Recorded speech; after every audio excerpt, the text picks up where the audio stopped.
गुजरातच्या सुरत धुळे महामार्गावर घडलेल्या भीषण अपघातानं संपूर्ण महाराष्ट्र हादरलाय. महाराष्ट्राच्या 2 एसटी बसेसची समोरासमोर धडक झाली आणि त्यानंतर एका बसनं पेट घेतला. ही धडक इतकी भीषण होती की त्यात 7 निष्पाप प्रवाशांना आपला जीव गमवावा लागलाय तर 40हून अधिक जण जखमी झाले आहेत. हा अपघात नेमका कसा घडला, त्याची कारणं काय होती आणि बचाव कार्याची स्थिती काय आहे, जाणून घेऊयात सविस्तर. गुजरातच्या सुरत जवळील बारडोली तालुक्यात उवा गावाजवळ महाराष्ट्र राज्य मार्ग परिवहन मंडळाच्या जामनेर सुरत आणि धुळे सुरत बसची समोरासमोर धडक झाली. धडकेनंतर जामनेर सुरत बसला आग लागल्यानं 7 प्रवाशांचा होरपळून मृत्यू झाला तर 41 प्रवासी गंभीर जखमी आहेत. मंगळवारी दुपारी 4:30 वाजेच्या सुमारास हा भीषण अपघात झाला. जखमींपैकी 19 जणांवर बारडोली इथं तर 14 जणांवर सुरत इथं उपचार सुरू आहेत.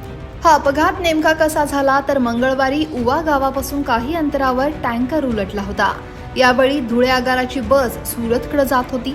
टँकर उलटल्याचं समजून न आल्यानं चालकाचं बसवरचं नियंत्रण सुटलं. चालकानं बस वळवण्याचा प्रयत्न केला असता ही बस महामार्गाच्या दुसऱ्या बाजूला गेली. दरम्यान सुरत जामनेर ही बस आली. दोनही बस एकमेकांना समोरासमोर धडकल्या.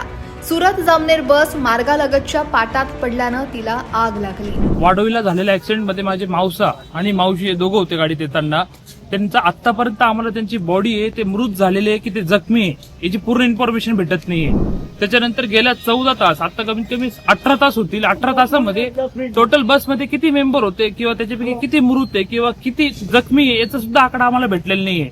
महाराष्ट्र शासनाकडनं कोणीतरी एखादा व्यक्ती हवा होता की ज्याच्यासोबत आम्ही संपर्क साधू शकतो. बस डेपोकडनं, जामनेर बस डेपोकडनं आम्हाला एखादा माणूस हवा होता की ज्याच्यासोबत आम्ही संपर्क साधू शकतो की नंबर ऑफ पीपल्स कोण होते, किती होते, अशा कोणत्याही प्रकारची माहिती आम्हाला भेटत नाही. आणि डीएनए सॅम्पल आम्ही काल रात्री 1 वाजेला दिलेले आहे आणि आता जवळपास 10 वाजता आहे, पण 10 वाजेपर्यंत एकही डीएनए सॅम्पल ना सुरतला पोहोचलेले आहे आणि आम्हाला प्रॉपर उत्तर इथूनही भेटत नाही. कालच्या जामनेर सुरत बसमध्ये माझे सख्खे बहीण आणि पाहुणे बसलेले होते. मी काल रात्री 1 वाजेपासून इथे आलेलो आहे, पण मला आतापर्यंत इथल्या गव्हर्नमेंटकडनं काहीच सपोर्ट मिळालेला नाहीये आणि महाराष्ट्र शासनाचा पण एकही कर्मचारी इथपर्यंत पोहोचलेला नाहीये. हॉस्पिटलला मी आता बारडोलीच्या सरकारी हॉस्पिटलमध्ये उभा आहे, पण तिथे सर्व उडवाउडीचे उत्तर दिले जात आहे. डेड बॉड्या आयडेंटिफाय करायला जाऊ दिलं जात नाहीये. सांगण्यात येत आहे की डीएनए सॅम्पल पाठवले. काही जण सांगतात डीएनए सॅम्पल पाठवले, काही जण म्हणतात डीएनए सॅम्पल इथेच आहे. पोलीस स्टेशन गुजरात पोलीसद्वारे सुद्धा कुठली एकही प्रकारची मदत मिळत नाहीये आणि महाराष्ट्र शासन तपास घ्यायला सुद्धा तयार नाहीये. कुठल्याच व्यक्तीने आमचा तपास केलेला नाही. आम्ही वेड्यासारखे पोलीस स्टेशन मधून हॉस्पिटलमधून पोलीस स्टेशनमध्ये, काही जण म्हणतात सरदारला डेड बॉड्या ठेवलेल्या आहेत, काही जण म्हणतात भवानीला डेड बॉड्या ठेवलेल्या आहेत. वेळासारखे काल रात्री 1 वाजेपासून फिरत आहोत, पण कुणीच काही तपास द्यायला तयार नाही. अपघातातील 7 मृतांपैकी आता एका मृतदेहाची ओळख यापूर्वीच पटली आहे, तर उर्वरित 6 मृतदेह हे पूर्णपणे जळाल्यानं त्यांची ओळख निश्चित करण्यासाठी डीएनए चाचणीचा आधार घेतला जाणार आहे.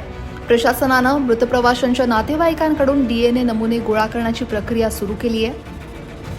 आतापर्यंत 5 मृत प्रवाशांच्या नातेवाईकांनी डीएनए नमुने दिले असून ते तपासासाठी सुरत इथल्या प्रयोगशाळेत पाठवण्यात आले आहेत. या नमुन्याचा अहवाल दुपारी 3 वाजेपर्यंत प्राप्त होण्याची शक्यता आहे. मात्र मृतांपैकी एका महिलेच्या नातेवाईकांचा अद्याप शोध लागला नसल्यानं तिची ओळख पटवण्याची प्रक्रिया रखडली आहे.